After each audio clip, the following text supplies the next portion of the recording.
What probably works a little bit better today is, what's commonly known as house hacking, right? You buy a duplex, you live in a unit, renovate the other one in some way. Maybe you guys have done it or something similar to it. And that's a way to kind of do a value add where you're right there. You can manage it more easily. You get a better mortgage because it's owner occupied. You get some other metrics. You might even be able to buy it with 5% down or less. So you don't have to put that much cash into it, put some sweat equity into it. And, that can create significant value within a short period of time. And I think for a lot of people that are trying to create some wealth, that it's a great approach to do it. Because then you also have the unit that you're living in. Welcome to the Peak Profits Podcast, your guide to maximizing returns in passive real estate investing. Hosted by Bryan Morris and Chris Ward of 7 Peak Capital, we dive into conversations with industry experts, sharing insights, strategies, and stories to elevate your investment portfolio. Whether you're a seasoned investor or just starting out, this podcast is designed to give you the edge for financial freedom. Get ready to unlock new opportunities, discover the secrets of successful investing, and take your passive real estate investments to the next level. Let's get started and reach those peak profits together. Welcome back to the Peak Profits Podcast. Today, we are excited to introduce Aaron Yassin, founder of Hive Developers. He's an award-winning designer and a real estate investor with over 20 years of experience. Aaron's first deal brought a 6x return, yes, 7-0, and he's now led over $10 million in projects. Aaron's all about how great design creates real value, and today he's here to show us how. So let's dive in. Aaron, welcome to the podcast. Thanks. It's great to be here, Bryan and Chris. I'm really excited for this conversation. As are we. We're super excited to have you on. I know I had met you personally at a couple events in New York City, and you are based in New York City here with us as well. But That's right. I mentioned in that intro briefly a 70x return. I wanted to kind of get into your first real estate investment. I know you're a developer yourself.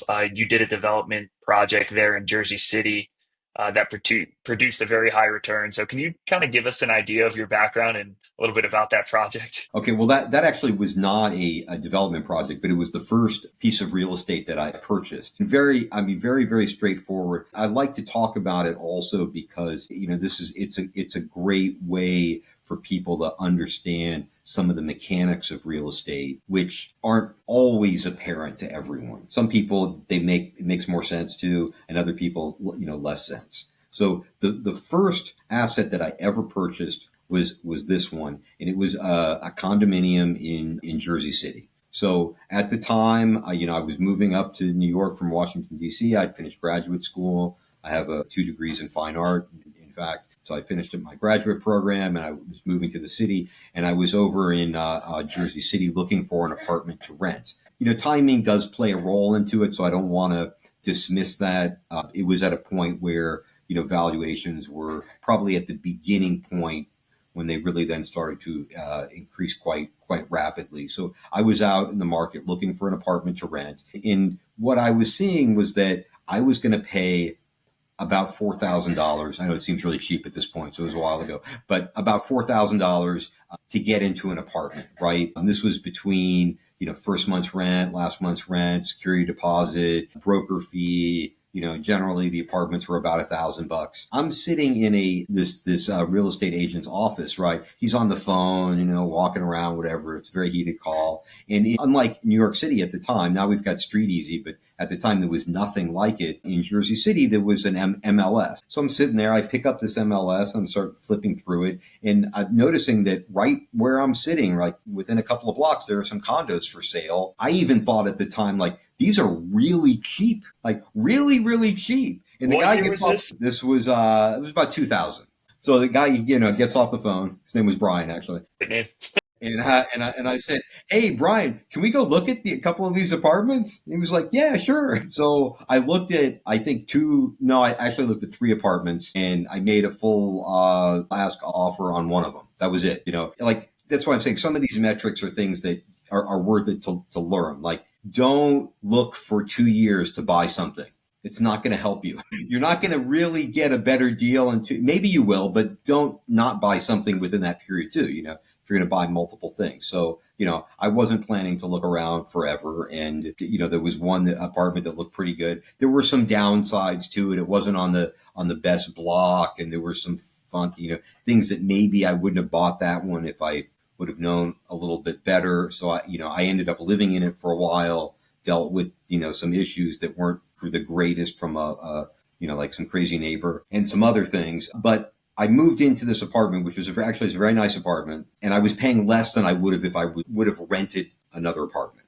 So like, this is just like from a metric standpoint, there's always this rent versus buy. At that point, really, once I looked at that, there was no comparison. I think I was paying like, I don't know, somewhere between $600 and $700 a month. And to rent an apartment, it would have been $1,000, right? And I ended up buying it for about that same $4,000. I think it maybe spent a little bit more, but the apartment was $79,000, right? Wow. Which does seem cheap, right? And so and then rates were not so different than they were now. Like, I got a special intro rate that was 6.25%, and I thought it was a great rate. Right at the time, that seemed like a great rate. Rates were even a little higher than that, 6.5%, 6.75%. So not too different than they are today. In fact, we think the rates are really high right now, and in a way they are. It's a different context. But so I got in the apartment. Was paying less. It was a better apartment. Had a backyard. It was nicely renovated. Looked better. I lived in it for a while. I rented it for a number of years. I got some pretty good cash flow while I was renting it. Again, it's just one apartment, so how much is it really going to produce? But I shortly after I purchased it, I think within a year, definitely less than 2 years, I was already able to get a HELOC and pull money out of it that I could use for other investments. Like, the valuations were going up that quickly, happened very quickly. And this was at the time when, like, you just call a bank and they're like, yeah, sure, here, have a HELOC. It's a little different today, Yeah. Times have changed. But I refinanced it multiple times, pulled money out of it. I hardly did any work on it. And I ended up selling it for just a little. I mean, I held it for quite a while, but I ended up selling it for a little under $420,000. So imagine the purchase price was $79,000.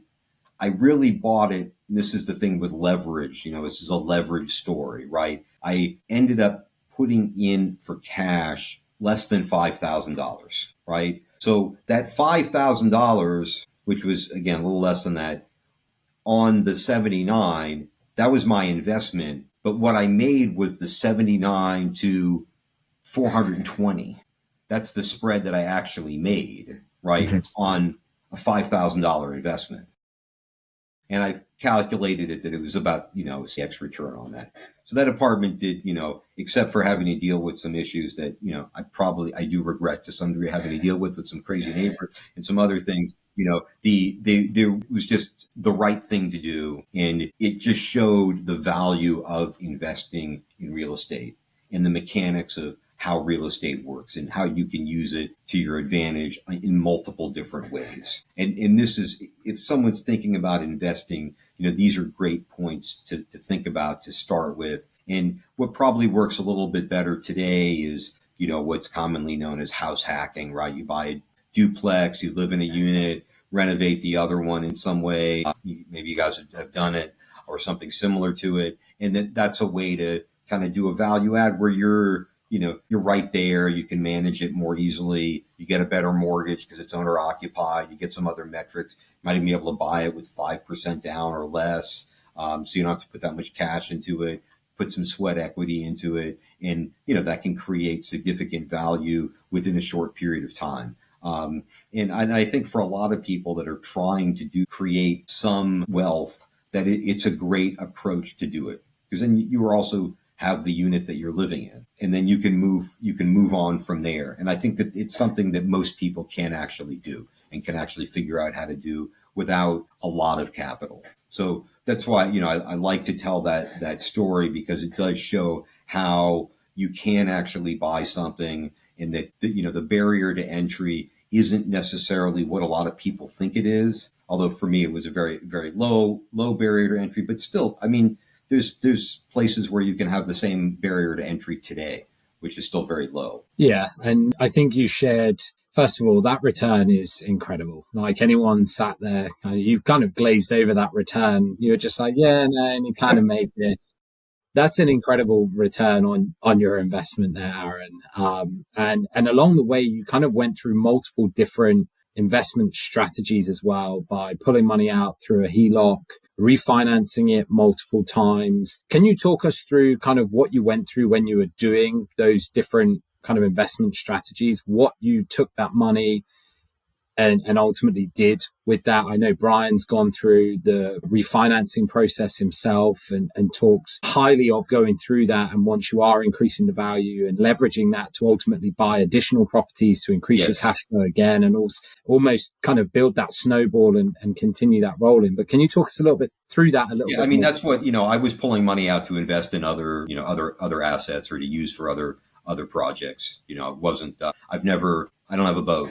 I'm not that HELOC boat guy or the RV. Don't have any. I don't even have a car, so I didn't take a HELOC out to buy a car because I don't have one. It's always been best to reinvest in something else. And again, I know that there was some luck in my position there because if rates go down and you refi your loan, potentially, depending on where the rates are, you're paying the same amount monthly, but then you've taken money out.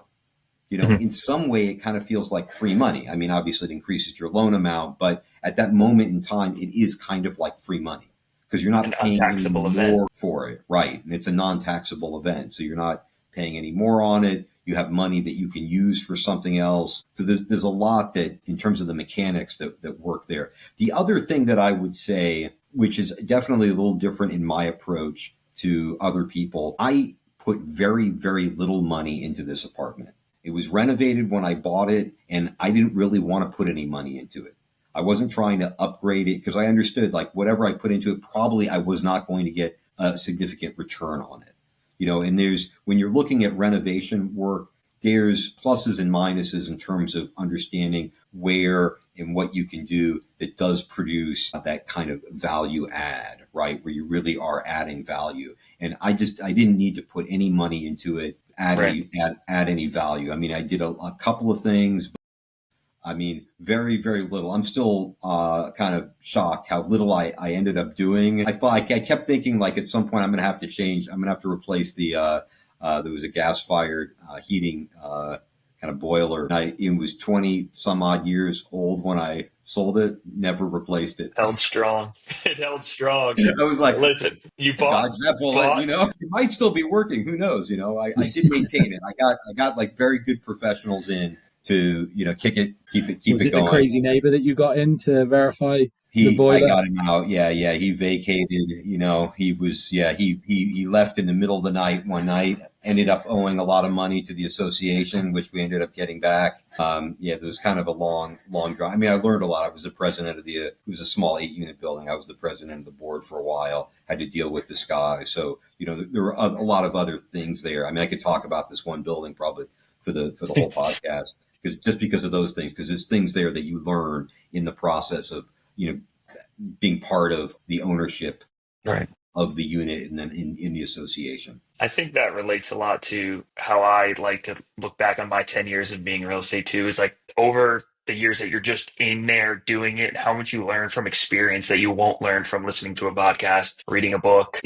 Having these educational resources is great, but getting yourself in there, investing in deals, house hacking, doing deals yourself, fixing things up. Like there's so many scenarios that you learn from and then you take from, and then you continue to grow in the field. And so one tip that I'll add for a lot of people, do it when you're too young and too stupid to know any better. Yeah.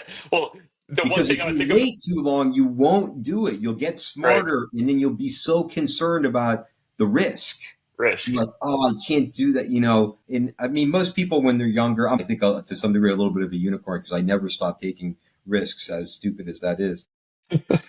But, generally when you're younger, you will take more risks. So, I mean, that's what I would just encourage people about. Like, even if it doesn't work out perfectly, the chances that, particularly if it's a single family or a duplex where there's value in the asset, the chances that you're going to lose all your money are very low. Mm-hmm. Like maybe you don't do that well, or maybe you end up losing a little bit because you screwed up the renovations and something shifted, but you're not going to lose all your money. and you're going to learn something. And then if it doesn't work perfectly, you can then, what to do on the next one. And it's more likely at that point, you'll do it again. Like if it doesn't go well, you'll be more motivated. Like, what went wrong? I got to do better the next time. And if it goes well, you're like, that was great. I'm going to do it again. So either just way, getting the you're game. going to probably motivate you to keep moving forward. Right.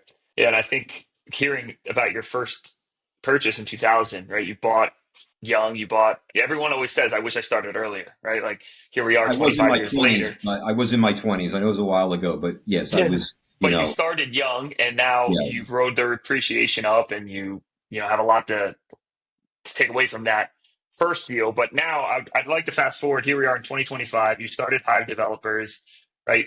Development is completely different ball game than just buying and finding a condo for $4,000 down. Right. Or value add or fix and flip. So I'm going to jump very quickly. I'm going to give you a couple high level points.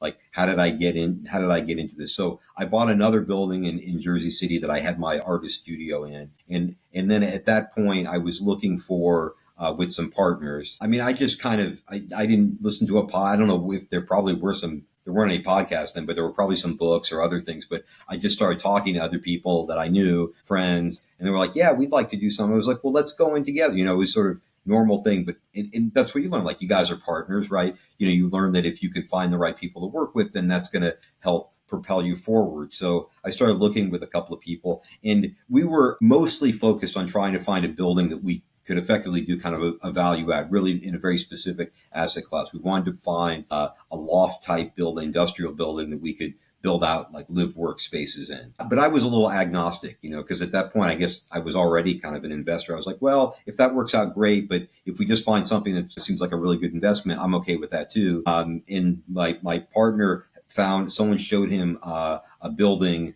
that was just in a really, really good location that had a development potential. And that really interested me, because the building that I had my artist studio in was an older building that was falling apart. And I could already tell at that point that I just really didn't like the old falling apart building. Like, the idea of having a newer asset was definitely more appealing. And then it was going to be some point into the future. You could see that appreciation from the first condo purchase. Very quickly, it was like this, very steep curve. And I knew that this third purchase, it was going to take time. Probably took longer than I thought, but that my intuition, without actually knowing how to do underwriting or anything else, this is definitely like too young and too stupid to know better, that it was just in the right location, that the value was going to be really, if we could figure out what to do, was really going to be there. And it is in an absolutely extraordinary location. Couldn't be better. Like, you want to pick a great location. And we kind of knew it at the time, but it's taken time to kind of get to that point. But the fact that it offered the development opportunity really interested me, because, at heart, I make things, and I've worked in one of the first jobs I ever had was working for a general contractor. I made just about anything you can imagine, with lots of different materials. And it's also included working on job sites all over the place with general contractors or contracting groups. I've worked I had this crazy job where I was like flying around the country as a kind of a carpenter. I worked in, I think I counted up like 25, 27 states. There were like little couple day jobs. So I worked all over the place, and, I've done electrical work and plumbing work, none of it probably that well. But, the carpentry and some other things better. But, I had all that experience, which is helpful, like you're handy, you can do things. But then the idea of actually making something, where it really got into sort of the architectural component of it, that really interested me. Probably there's some ego component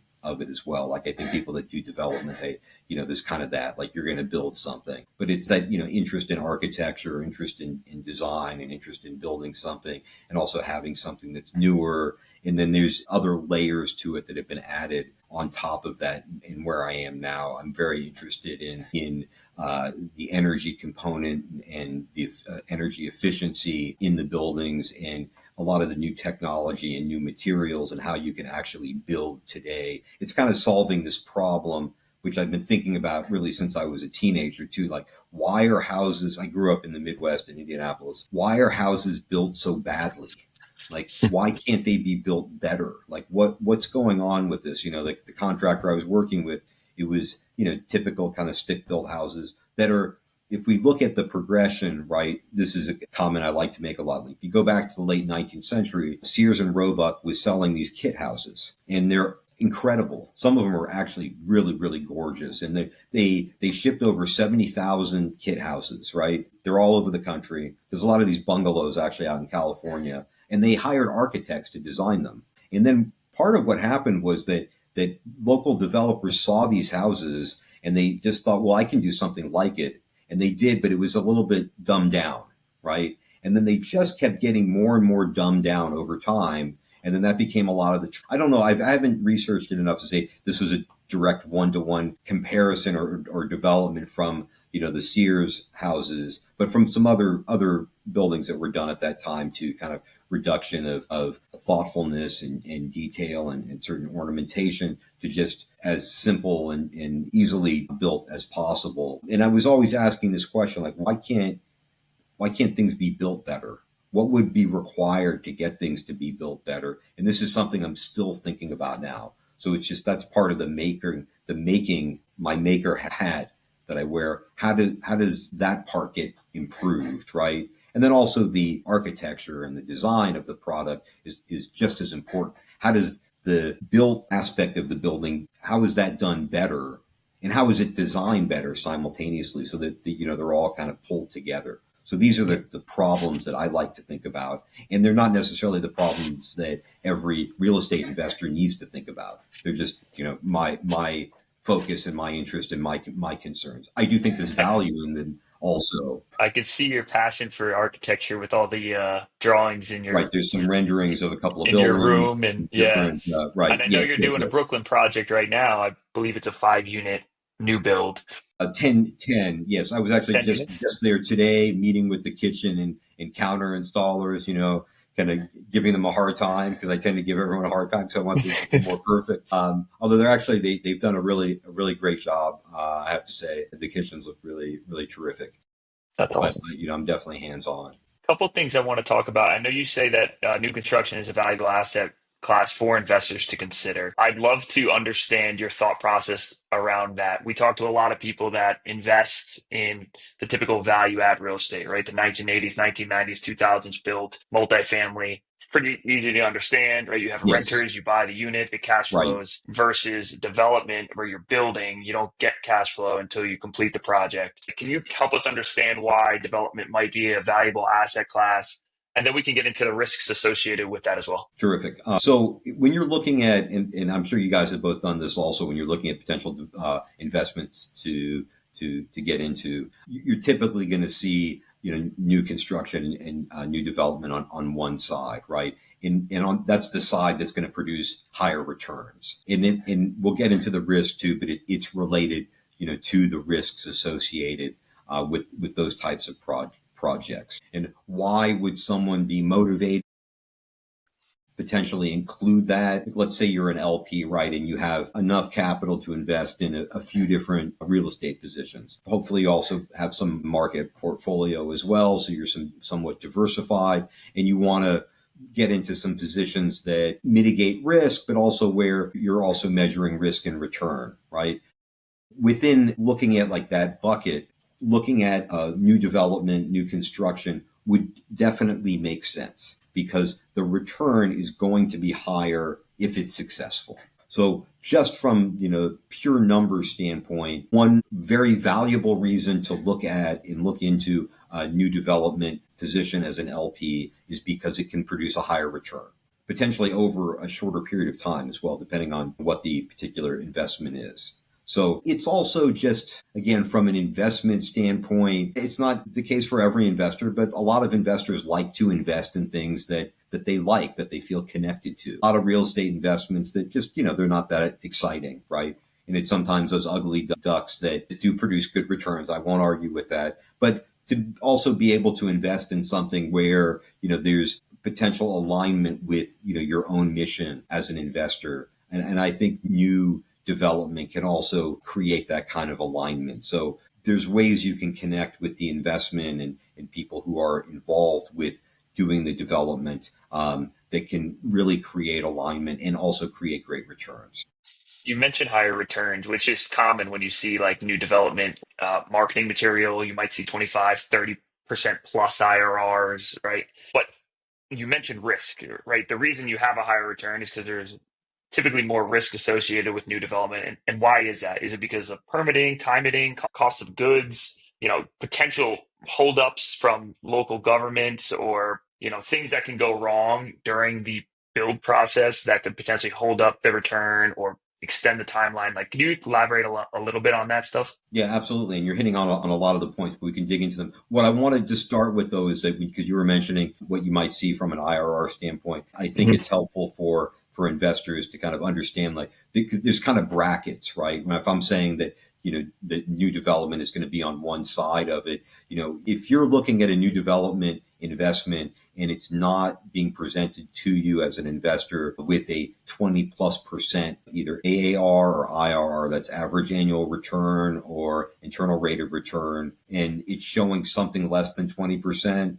I would want to dig into that because, returns have gotten a little bit compressed based on the environment we're in currently. I know value adds have gone down a little bit, but those would, I would still should be between 15 and 18% at least, maybe pushing a little higher than that. So you want to see those new development returns at that next level up from there, definitely into the 20s. So, and again, that definitely it's related to the risk factors. And you definitely did also hit on some of those significant risk factors. You have layers of risk. Now, one thing that's important to keep in mind is that even if you're buying an existing asset, particularly if it's a heavy value add, you have some of the same risks. So these aren't risks that are strictly tied to new development. Not all of them. Some of them are. So just let's focus on the building part of the process. I'm working in an urban environment, which is more specific, right? Because you can have new development. I've got a single family outside the city as well, which doesn't have some of these same risks. But in an urban environment, you've got small lots with adjacencies. There's neighbors. You're generally doing demolition. There's excavation from there, likely some underpinning. You have parts in the process that present points of risk, right? And once you start, it also means that you've gotten plans approved and permits. Demo, at least here in New York City, is a separate application if you're doing a full new building. So you're able to get that approved and start with demolition. Demolition creates certainly points of risk in the actual construction process. Depending on what the situation is, perhaps you get through it and there's no issues, but there are things to look at. And I think from an investor standpoint, some of the questions should really be about who is doing this work, who is managing it, and what's the actual situation with the project. What's the complication, the complexity of the demolition, and does that create undue risks that have not been considered? And certainly those adjacencies are very important to consider as well. Who are the neighbors? Are there construction licensing agreements in place, or are there concerns with potential issues with neighbors? And that can be anywhere. That's not necessarily just a new development. Like you could buy a duplex and have an absolutely horrible neighbor that destroys your investment, right? These things can happen outside of it. So definitely things to consider. But then once you start getting into the construction from there, the excavation and the underpinning and the foundation are very significant points where there's risk from that pure construction standpoint. Once you're done with your excavation, underpinning, if you're doing underpinning and foundation, you're in very good shape because you're just going vertical from there. You've got the base of the building built, and you've really de-risked the process significantly. So there are points in the process where you're considerably reducing the risk. That's on the construction side. There's the permitting requirement, so the approvals and permitting, and there's some layers to those as well because, again, new development, you've got to get demolition done, and that requires getting utilities shut off and inspections done, and there's a layered process there as well. I think as I keep talking about this, probably the point that should be really apparent, or hopefully is apparent to a potential LP investor, is understanding that the person that they're going to be investing with knows about all this and has considered all of it and has a way of approaching it if there's some variation of something that happens. Because one thing we know with all real estate investments is you can have a fantastic, very well underwritten project, great pro forma, and it doesn't happen that way. But once you get into it, things change. Things always change. And Yeah, and I think one of the biggest things, like you're mentioning there, is people's track record, right? Looking to invest in partners that ultimately have been there, have done it, have got proven track record of success. If things didn't go as planned, which, as you just mentioned, Aaron, things are going to happen in these. Absolutely. It's inevitable. That's life. It's understanding how they handled those challenges, what they did to protect their investors' money, how they ultimately came out on the back end of it. For example, it may have projected a 5-year hold and instead it was 8 or 9 years, but investors still got their money back and they still achieved the equity multiple, for example, right? It's understanding all of those key pieces when things don't go well. It's not just looking at the shiny number that says you're going to achieve this and this and this IRR, this equity multiple, right? It's really understanding when things didn't quite work out as well. So in your experience, Aaron, 100%. You're talking a lot about the risks that can be associated with these. Can you talk through a scenario where you've come into one of these situations that has presented a significant amount of risk to one of your projects and how you and the team ultimately overcame that? One of the significant issues that everyone has been addressing in the past few years are just our costs, right? How do you address costs that are moving around? I mean, now, once again, we're dealing with some unknown costs as a result of potential tariffs, the skittishness of should prices be raised or not from vendors and suppliers. Those present real challenges because how would you know, like, let's say we're underwriting a project now and often you are talking about a 5 to 7 year hold or a 3 to 5. I mean, it's years, right? Where a price is going to be at in 3 years. Like you can try to predict it, but if you predict it exactly accurately, it'll just be luck, right? You can try to get close. Maybe you'll get somewhat close, but unknown circumstances occur over time. So how do you deal with those potential risks, right? These things are coming up, costs are going up. How can you mitigate them? Perhaps you need more capital. I mean, this is generally, I have felt that I've been undercapitalized too often. And it's something I'm trying to avoid in the future. It's a very typical position for not just developers to be in, but for a lot of real estate investors to be in. And how do you mitigate that? You're going to need to bring in more capital. Where do you get the capital from? What's the cost of it? How do you manage it? And then what's the potential impact on your project once you bring that in? Because obviously there's that cost to it. Cost going up, requirement for more capital. How do you balance this? How do you manage it? Well, you're likely going to need to pay whatever those costs are, right? Regardless, value add, new construction. You got to keep moving forward with your business plan, but you want to try to mitigate it as much as possible. So, I've definitely tried to work on certain pricing, certain materials, maybe make some changes that might be helpful to try to mitigate, do some value engineering with some of the costs. And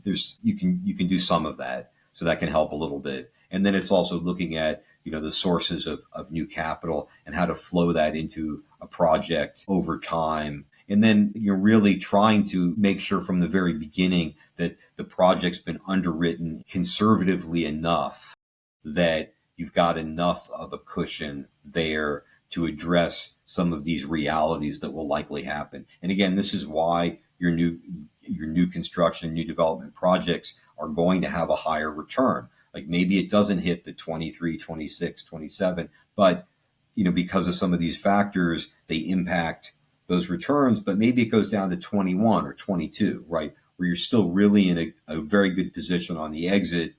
There's been some impact, but it's been mitigated and the project's been moved forward successfully. It's still producing a very good return, maybe a little less than the most optimistic return. So you need to have that sensitivity in the underwriting to start with. That's just, It's not dealing with it in the process of it. It's knowing that something's going to happen and you better be prepared for it because you don't know what's going to happen, but it will happen. You always hear projections are just projections because you'll never hit it right on the number. It'll be over, it'll be under, it'll be somewhere in between. Again, from an LP standpoint, like one question is really important to ask is like, what is your sensitivity in the underwriting? What Right. happens if things don't go well? Where are you projecting the exits based on, what the market is now and what the potential likelihood of where the market is going to be, right? And then will that give you enough of a cushion to address some of these issues that will likely come up? Maybe you can't name exactly which one it is, but let's say out of 5 or 7 different possible scenarios of things that will come up, a couple of them are going to happen, right? Right. You'll get impacted by regulatory issues. The project takes longer. Material costs go up. Something happens. Your best sub goes out of business or something, or, he's can't work anymore and you need to find someone else and figure out how to get that to work. Things happen. Yeah, so I'd be curious. You mentioned capital, and I'd be curious to hear a little bit more about what you're doing at Hive. I know you're working on an exit of a project that you're working on now. Do you raise outside capital from investors? Yes. If so, what does that look like? How much are you typically raising for a project? Or can you give us an overview of your Yeah. most recent So, project? for example, just from the capital stack structure. So that's, again, for investors, that's where all the money is coming from that's required for the project. We have a construction loan, which is the senior debt. We also have some mezzanine debt on the project. So again, this is a way of kind of managing the capital. We have a great partner for the mezz, and he's been able to add more mezz into the project, which has been terrific. And that's been very helpful. And that has also allowed us to maintain the position for investors exactly where they're at. So there hasn't been a need for raising more capital or bringing in other capital from LPs. And then there's some GP. So there's then capital that's been raised in this project. There's about $2 million of investor and GP equity in it, in addition to those other pieces. And that's been raised through a syndication. Very And the nice. And that's the projected 10 unit in Brooklyn. Exactly. And the projected returns were, we underwrote it since it's a condo exit, so fairly straight exit. We underwrote it using an average annual return approach, and the projection was 23.5% AAR. Very nice. And I'm optimistic that we're going to hit that, maybe a little bit higher than it, even though our costs have gone up. Our exit prices have also gone up significantly. And we have waiting for one more contract to come in, but we have 7 out of 10 units in contract already. There's Wow. one more out, and there's 2 units left. And they're all, except for one, they're all at ask, which are numbers that were significantly increased from the underwriting numbers. Wow. So we've been able to kind of achieve, and some of that is definitely because people really like the product. The building looks great. And yes, we did spend a little bit more money on it. So that's where some of the money's gone. But the market response to the product has been excellent. Even with a couple of units, there's been, multiple groups with offers in on them. And we've, been able to, kind of leverage that to get good numbers. Aaron, your motto is design drives value. What does that mean to you? Well, it's right into exactly, you're hitting it right after that statement that basically if you produce a product that really looks great and feels great and it is well designed, that people will respond to it. And I for me, it's not just thinking through the entire project from kind of beginning to the end. It's also really focusing on all the details on the execution side.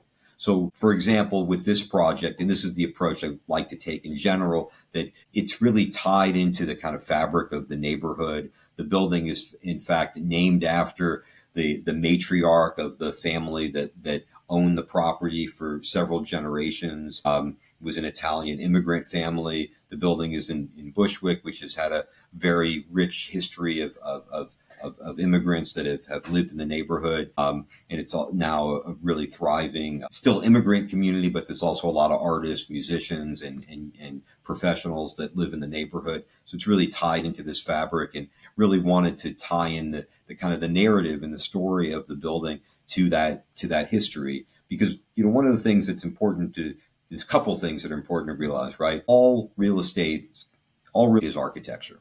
Doesn't matter what the real estate asset is. And the other, what's connected to that is that there's a story around all real estate, right? Because it's the story of what our experience is with the real estate, right? We live in buildings, we shop in buildings, we utilize commercial buildings, and that's the narrative. It's the narrative fabric of who we are, wherever that may be. And this is why, it's great to travel. You go different places and you walk around, and there's a kind of quality of that place that you're experiencing. The streetscape, the city life, right? It's the story of that place, and you take away from that experience as well. Once you've traveled somewhere, your story of being involved in that place for whether it's a day or a week or however long, like you've experienced that, and it becomes part of your own narrative as well. And this is what's all embedded into real estate, right?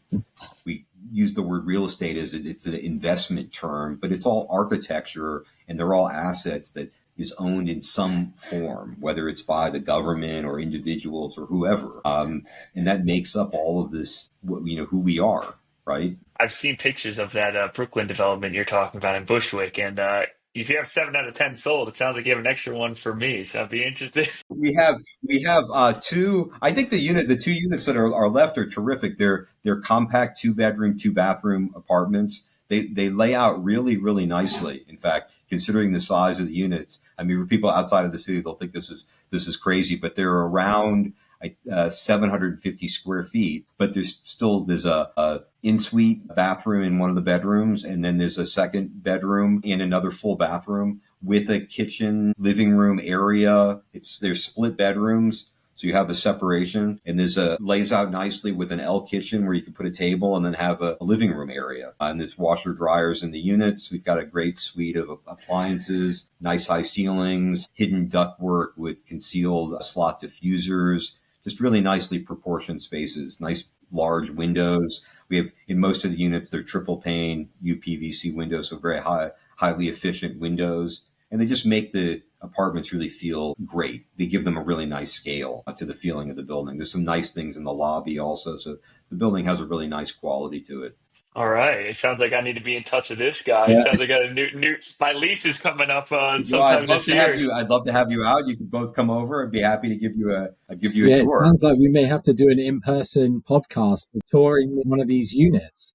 Yeah, YouTube video touring Aaron's development. And I, people definitely are responding to some of these, to these details. So all the railings, for example, the balcony railings, the parapet railing on the roof, and the stair railing and the inside the building, I had it custom fabricated in China with a factory that actually they have two factories. One of them produces a woven metal mesh. So we started with that woven stainless steel mesh product, and then design that into the actual railings for the building. And the material just has an incredible quality to it because it's dimensional. So the way that it kind of captures and holds the light is just really fantastic. And then it's all stainless steel. So all the railings are stainless steel with some nice curves in the front. So, doing some things like this, they definitely add up to create different experience in the buildings. And this is kind of, I like to think of this as what I can add. This is my passion and what I'm adding to the projects, and I do think that comes across as well.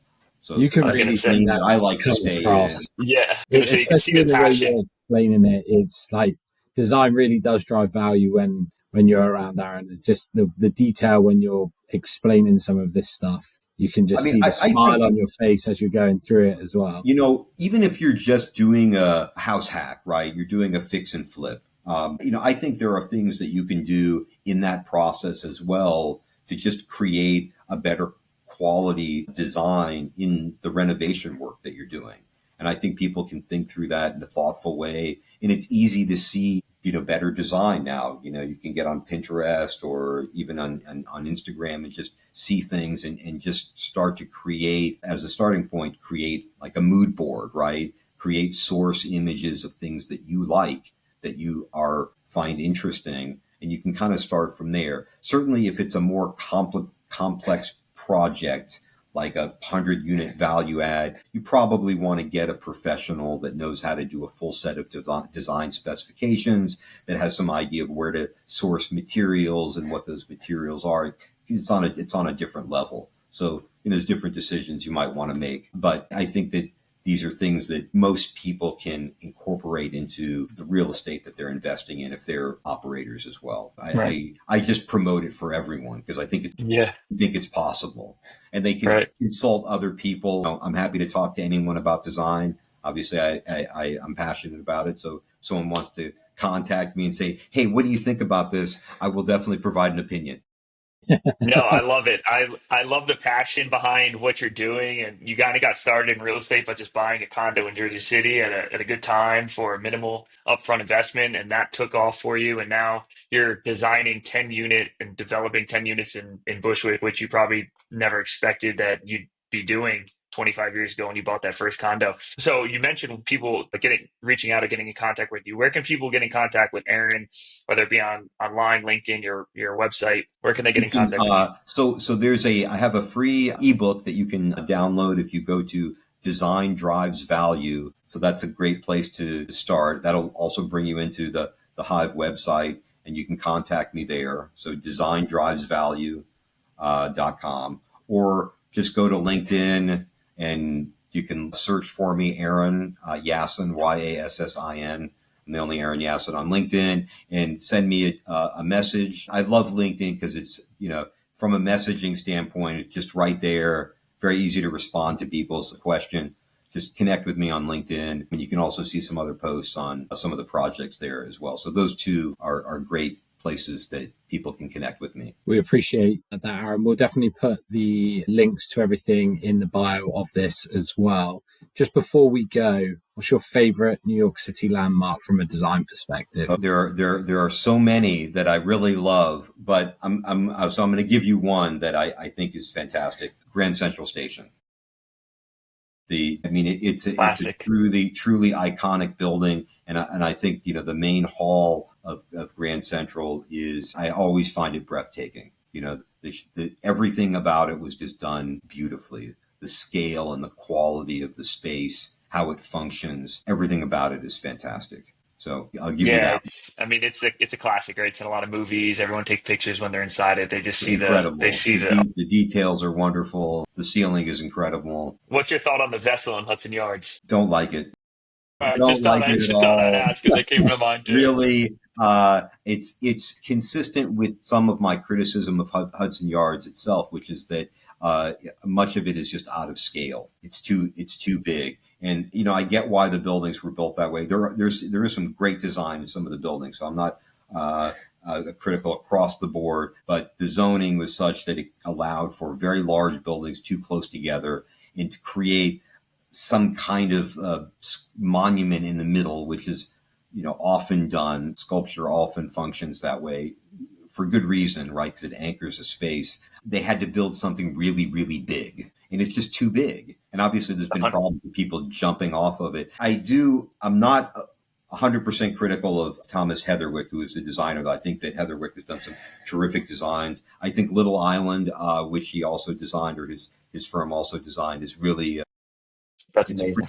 Pretty unique, magical, although often too crowded, but beautifully done, beautifully engineered. Pluses and minuses. Ryan's going to be moving from Little Island into Bushwick, into one of your Bushwick is it's a great neighborhood. I'd love to find another development site there, or in Ridgewood next door. I think they're two terrific neighborhoods. The rate you're going, I'm sure this project will exit very well, and you'll find your next one soon enough. But hopefully. We really want to thank you for hopping on today. I didn't know if you had any final thoughts or comments before we sign off here. No, it's been a terrific conversation. I really, I really appreciate you both taking the time to bring me on and have a conversation. Awesome. Thanks, we appreciate it. Talk soon.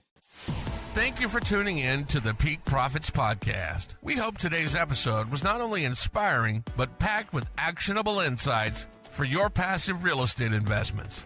Subscribe so you never miss an episode. And if you enjoyed the show, please leave us a review. Your feedback fuels our passion to bring you even more valuable content. Stay connected with us on social media and visit 7peakcapital.com for exclusive resources and updates. Until next time, keep striving towards your financial goals, and let's reach new peaks together.